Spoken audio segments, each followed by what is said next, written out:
பாரதத்தின் சொந்தங்களுக்கு வணக்கம். Today I have IAM retired Professor Ramesh with me. Earlier when we had a discussion, we were telling like we will discuss about the GDP of India from 1950 to how it is today. So when we compare today, India is the fifth largest economy, wherein which the German and Japan, which were devastated during 1945 Second World War, they are precisely in the third and fourth largest economy of the world. So we have missed the bus. As Professor always says, we have missed the bus. We took a very long time, close to 70 years, to reach the place of fifth largest economy in the world. So where did we miss? What was the reason where Japan and Germany outgrew very fast and India couldn't match to that speed? Let us welcome Professor Ramesh sir. Namaskaram. Namaskaram, Vanakkam. Thank you. Why it took so long for India to reach this place, wherein which German and Japan, they were devastated during the Second World War. When we see the economy or the destructions they underwent during that Second World War was much more than India, because we were ruled by British for 200 years and we got the independence. We were looted, but we were not devastated. But when German and Japan could recover, why it took 65 long years or close to 70 years to reach that position? Yeah, thank you. That's a nice way of framing. Let me make a couple of corrections. Okay, one is that if you say that we are fourth globally in GDP, okay, we are now neck to neck with Japan. We'll be beating them soon. And we'll also be beating Germany in a couple of years, probably, or probably even less than that. Okay. So we have been going faster and we'll be catching up. But the reality is that our per capita income is still bad. Okay. So if you really compare the per capita income that point at the time of our independence and their Second World War closure, okay, and today's per capita income, we are still way behind. Okay. So, but in terms of the size of the economy, yes, we are the fourth now, and we'll be soon soon becoming third and like that. Okay. Now, we are neck to neck with Japan. We'll be, in a couple of years' time beating Germany.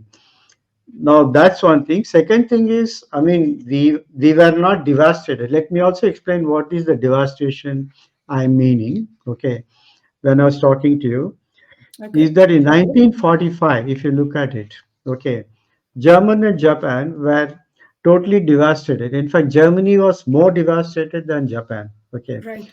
Japan devastation was more with reference to Hiroshima and Nagasaki, what happened there. Right. The whole city was ruined, okay, were ruined. But other cities, yeah, there was impounding, the Navy got totally pummeled, okay, and all their ports got pummeled, and then, they were really ruined that way. But probably Tokyo was not bombed like, let's say, London or Germany and like that. So that way they were saved, but because they joined late, when America also joined late. Right. Okay. So the battle was primarily in the European, European theater like that. Okay, and probably Africa and all. Now, if you look at it in let's say 1950, if you take, that is immediately after our independence and immediately after the Second World War. Okay. Now, at that point, German and Japan were both under, I can say the, occupation, not colonization, but occupation of Allied forces and Soviet in Germany and Allied forces, especially America and Japan. Okay. Now, what happened was that devastation means, so they had manufacturing facilities, both Japan and Germany, the sort of which we never had that point. Okay, because British never really let us grow. They had far more infrastructure than what we had. Okay, we had railway network and port network, but that is to suit more the exports trading of the Britishers, isn't it? Not for our growth and like that. No, but what happened during the Second World War, let's say 39, 45, like that, was that the entire machinery was geared towards military and fighting the war. Okay. So agriculture was in full swing, but to feed the military. Manufacturing was in full swing, but to feed the ministry, to support the military. Okay. Why? Because they were making planes, tanks, armored vehicles and like that, but not like your cars and buses and things like that. Okay. So the entire, the manufacturing was dovetailed to military operations, defense operations, and also even infrastructure was built towards, enabling this transportation. Okay. For example, typically they may occupy a country. I mean, they look for occupying more country, Germany, rather than building up their own infrastructure. Okay, building bridges there to really move forward faster and like that. Japan was, of course, I mean, had not still joined much later the war. Okay, even though that was also feeding its own military only. Okay, so both of them had very strong military power. In result, what happened? Even entire Europe also had to focus on the military power. Right. Okay, so even the men were joining and then fighting in the army, isn't it? So when that got over, there was severe unemployment. All the Germans, people. In fact, they are not only unemployed; they were actually POWs, prisoners of wars. Prisoner of war. Right. Okay, which is very different status from even being unemployed. Like in your own country, you are a POW. Okay, a lot of Germans were also sent out from the other European countries to Germany. So all these things add to millions of unemployment in Germany. Okay. Similarly, in Japan also, they suddenly lost job because manufacturing came to a halt because military equipments were no longer needed, and there were no purchasing power neither in Japan nor in Germany to buy any of these manufacturing items. So, in fact, shops were all shut actually, and I even heard stories like shops were actually doing barter. I'll sell you clothes, but you sell Uh, me, let's say, Understand. agriculture thing, like that commodities, for example. Okay. In fact, cigarette was a major barter item, probably unit of currency, I would say, those days. Okay, Okay. in Germany. Okay, so I mean, this is one aspect of devastation, that is unemployment, because suddenly they are thrown out of the job, and a lot of people migrants are coming back to Germany. Okay, and there are again Jews question unsettled. I mean, they were all of them in a concentration camp. They are suddenly out, and where are they going to be engaged, and where are they going to be living, and like that. That issue was there. Okay, then what happened? The cities were devastated like anything. There was one city, Dresden. They Hmm. completely rebuilt that city. Okay. In Dusseldorf, almost like 90% buildings were unoccupiable. Okay. In Cologne, about maybe 60% buildings were destroyed, houses were destroyed, or something like that. So housing was a big problem that time. And if you don't have a housing in Germany, it's very difficult in winter. You can imagine that. Right. And Right. in winter, Any Europe. if you don't have housing and if you don't have power, I mean that problem they almost came to it during Ukraine war. Okay, Germany, because when gas became a problem. Okay, the power became a problem because coal was in shortage, and the entire coal was again used for fighting wars.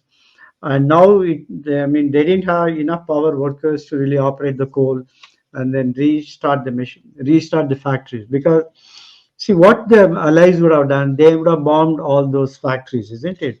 At the end Right. of the war, when they are really closing in on Berlin, I mean they are attacking from both sides, Russians on one side and then the America on allies the other side. on one side.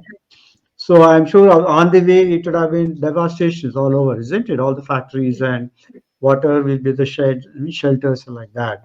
So that was another aspect. They had the manufacturing facilities, okay, and they know manufacturing, okay, and they know manufacturing at that scale, which we didn't have that sort of manufacturing skill, excepting there were Tatas and Birlas making steel and like that. We had railways, we had some automobiles, or Hindustan Motors were there. So all those things were there, but not at the scale that the Germans had facilities and Japanese had facilities and like that.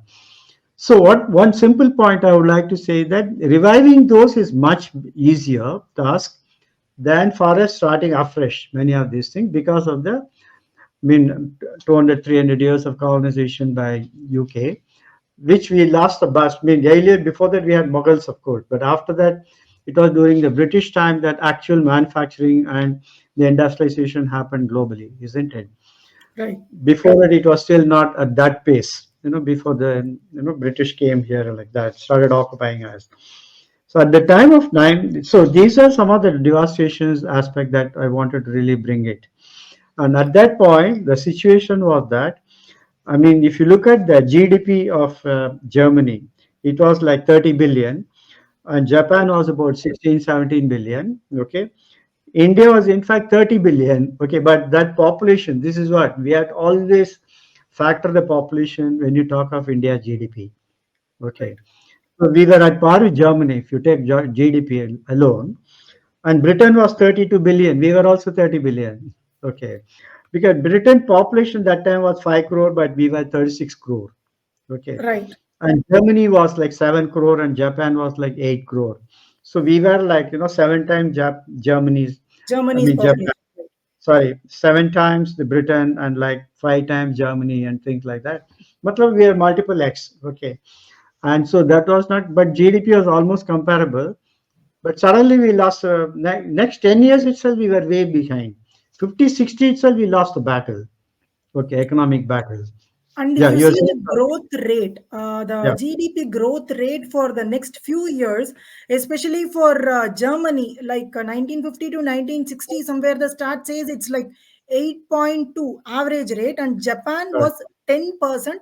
It was the correct. average GDP growth rate, wherein which India, being an independent nation, was just 4.2 average growth rate from 19. 2.54 and things like that. Yeah, Yes. somewhere less than 5 between the 1950 to 1960.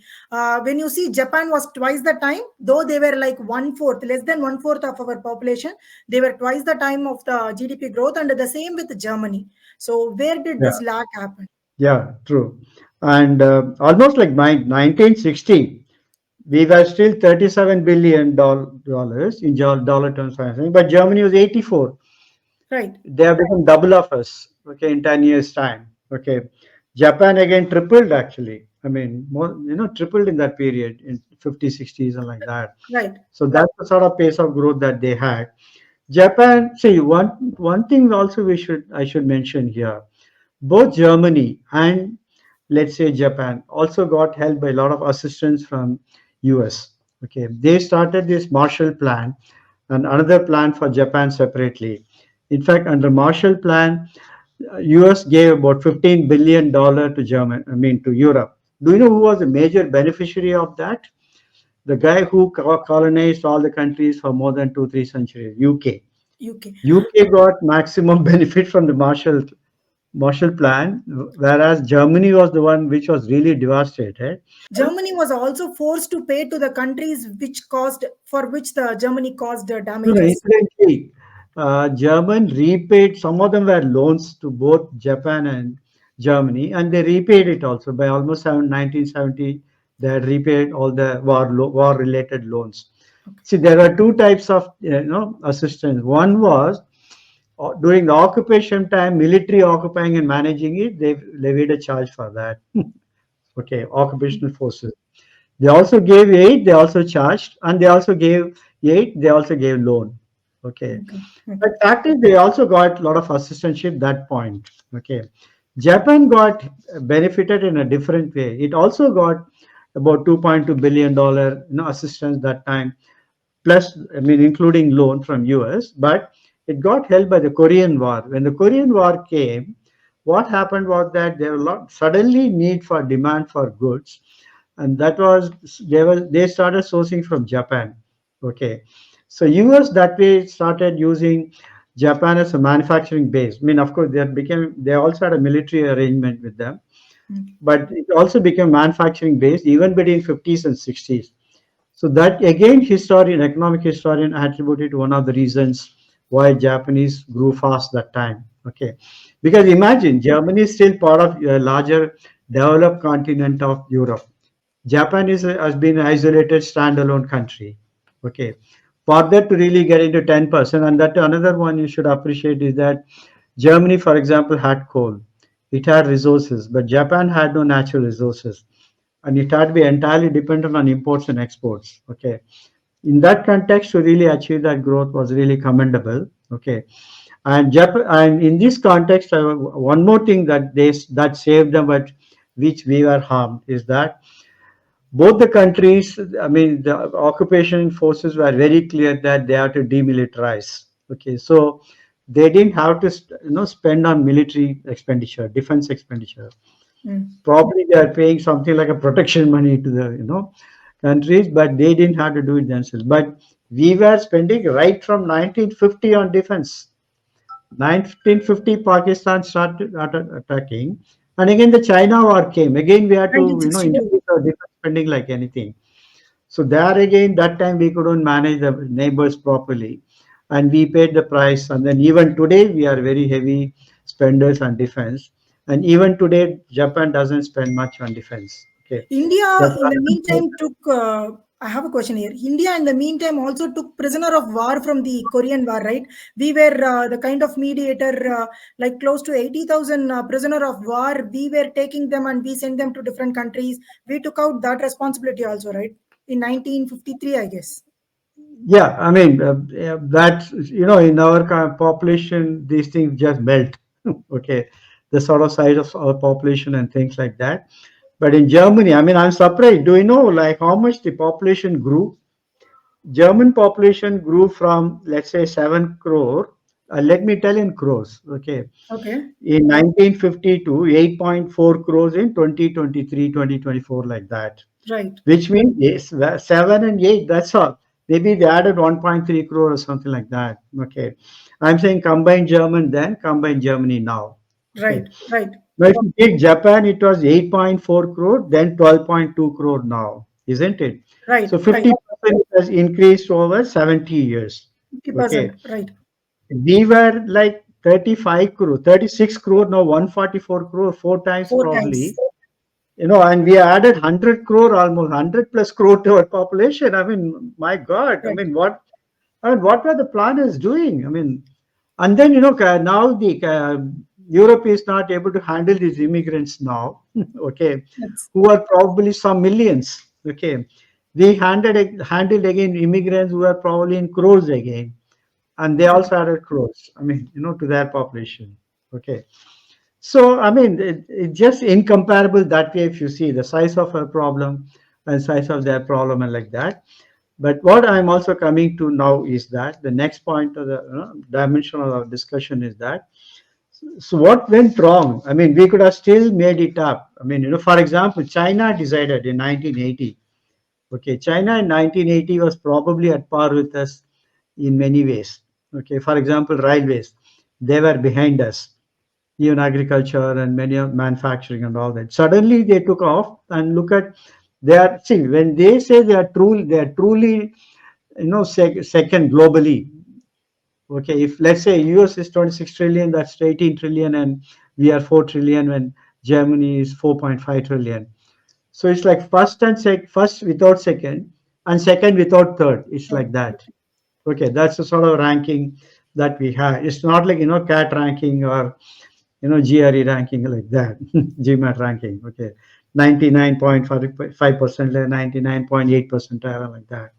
Okay, so these are all huge gap between the countries. Okay, and that of course historically it has been like that. So they didn't really catch up. Now that the GDP has grown like anything for them, okay, but then the population didn't grow. That is where the Right. the benefit accrued. But for us, I mean, population now, if I look at it, population has grown so much. I mean, the GDP, of course, grew, let's say, 10 times, but population grew 4 times, and we were just marginally improved, if you really see. Okay. Now, one thing I would blame is that, okay, between then and now is the critical choices that we made in 1950s. Okay. Now, I will give one contrast to understand India's, institutional choice. Okay. Look at the contrast between East Germany and West Germany. Okay. Now, let's say they got split in 1951 or something like that, East Germany and West Germany. And at that point itself, East Germany was about, probably its per capita income was 30% of West Germany. Hmm. Okay. And because, I mean, the impact had almost started showing up by almost 1950, 1955, like that. And they started slipping behind. Okay. Right. In West Germany. In West Germany, Difference they made between the communism and the capitalism. capitalism, and I would even call it market mechanism. Okay. Okay. Okay. They introduced the markets. There they killed the market. in East Germany. Okay.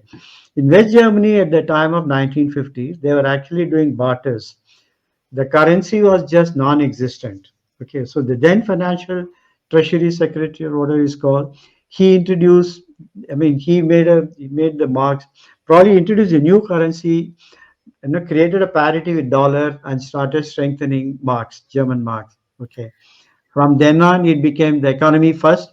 That was the first step they had to take. Yeah, I you're wanted to saying. give a small clarity here. When we say barter, for Tamil people understanding, it is the olden days pandamatru murai. Like when we give something, like instead of buying a vegetable, we give rice and buy vegetable. So and the pandamatru murai da vandu we call it as barter system. Just for everybody's understanding. So they will buy rice and give some cigars. It was like that. Let's say those days. Right. I mean, so that was the situation then. Okay, that is that the what where were we? Sorry, I mean, yeah. So he introduced the currency first, the treasure. Then what happened? He introduced then he started the markets. So the market started operating. The shops are getting shut down because there are no takers and buyers. Okay. Then he introduced I mean, he sort of lowered the interest rate to attract investments. Okay. Okay. And then the investments started coming, so the employment started happening. And this Marshall program also helped them to restart the coal industry and other manufacturing industries. Okay. In fact, the released laborers, okay, the POWs, and the Germans were asked to get into building roads, okay, reviving the manufacturing, okay, in the sense just rebuilding the factory. Okay, the factory was Right. there, but maybe get it started, okay, the buildings and all that. Make it working. And some of them were also sent to the farms, okay. Then they started farming also, okay, so that the commodities and production start. There was a separate program, the barley corn or something like that. They started a program for that. Okay, so they took these conscious steps, but principles was that there will be a strong currency, there will be a market economy, there will be capitalism, there will be ownership, there will be investments like that. Okay, it's not like you nationalize everything, okay, and then you socialize, and then you do everything through public distribution. I mean, during that time, probably I was born in the mid 50s, late mid 50s. Okay, Okay. I mean, I remember my mother standing in 60s and all for kerosene, sugar, rice in the ration shop. Even Okay, for dress material, I guess I have heard my grandmother saying once upon a time, even the dress cloths and all would be given in the that ration for I'm Diwali not sure, timings. but definitely, I mean, oil, sugar, kerosene. Okay, and I mean, if it is marriage, you have to show the marriage invitation and all, and then they will allocate some quota for that. No, it was like that. Okay, and there are severe restrictions. And foreign exchange, you just can't convert so easily. Somebody is going abroad, he can do only in State Bank of India in certain branches in each city and like that. Okay, and there are restrictions. I think it used to be called free for foreign trade concession FTZ or something, FTS, and they used to get $500 and things like that. That's all to go abroad. Okay. So East Germany, I can imagine, and that was the hero for our leaders then, not East Germany but Russia, but it was after all Russia operated. Okay, even in the ration available, which is initially they are all in the ration. So there are two phases both in Germany and Japan. The very initial phase was about occupation and rehabilitation. The next phase is actually developing them. Okay, the reconstruction, sorry, occupation and reconstruction, then actually treating them like partners and like that. Till then, they are just they are occupying it and trying to rebuild them like that. That time they also were under severe rationing and all. Even West Germany. But Okay. very soon they came out of all that. Even by 1960, they were out of all that. Okay, imagine they had fought such a big war and they lost everything, and they were being blamed everywhere in Europe. Nobody Right. liked them. They Okay, were and from that, dismantled, correct, they were dismantled, made dismantled. into parts. Correct. It's more than devastated. In fact, they were dismantled. The factories or the economy, I would say, institutions. In fact, they were saying that even if you see Germany and Japan, they didn't even have, for example, let's say central bank. Okay, and suppose they wrote down almost the constitution of America. I mean, the Japanese wrote down with the help of America, Japanese, to come out of the Meiji regime and like that. Okay, Mm. so here again, like USSR followed on constitution. Sorry, West Germany followed on constitution, and East Germany followed another constitution. So far, what we have discussed is that, so even though they had a apparently similar position start, they were devastated. We are devastated for different reason, for many more years, rather centuries, and they were devastated. But the devastated was physical devastation, I would say. Okay, though they were also later treated as subjects, but they came out of very soon. I mean, they were under occupation force, let's face it, and we were under colonizers, isn't it? I Right, mean, right. that phase hardly for 5 years problem, 3 to 5 years. Okay, but for us, it was probably 300, 500 years, or I don't know if I keep I counting. don't know. Okay, and that point of the time, the GDP was same, but our population was even then much more. Okay, but at that point, also Germany had factories, had new manufacturing. They are manufacturing at a large scale. Japan also, okay, and they had, I mean, institution, but they all had a strong national feelings. Okay, that is what also brought them back very soon. We fought for our nation. We had national feeling. Once we achieved independence, that became secondary, and everything else became more important. We lost that nationalistic flavor. In fact, in the first decade, we still had leaders like Kamraj and all those people who were driving us, isn't it? The Right. very initial cabinet of Nehru and all that. That had Patel, for example, he was there, Nehru was there, all those people who were driving it. The leadership carried, but leadership by then itself it got dissipated. I mean, they had their own turfs to protect, their own turfs to battle. Otherwise, think of it, why would Kamraj would have come out with a Kamraj plan to weed out the elders who are actually the people who fought the freedom? Okay, which means by then almost we lost the freedom spirit. Okay, and the nationalistic spirit. Yeah.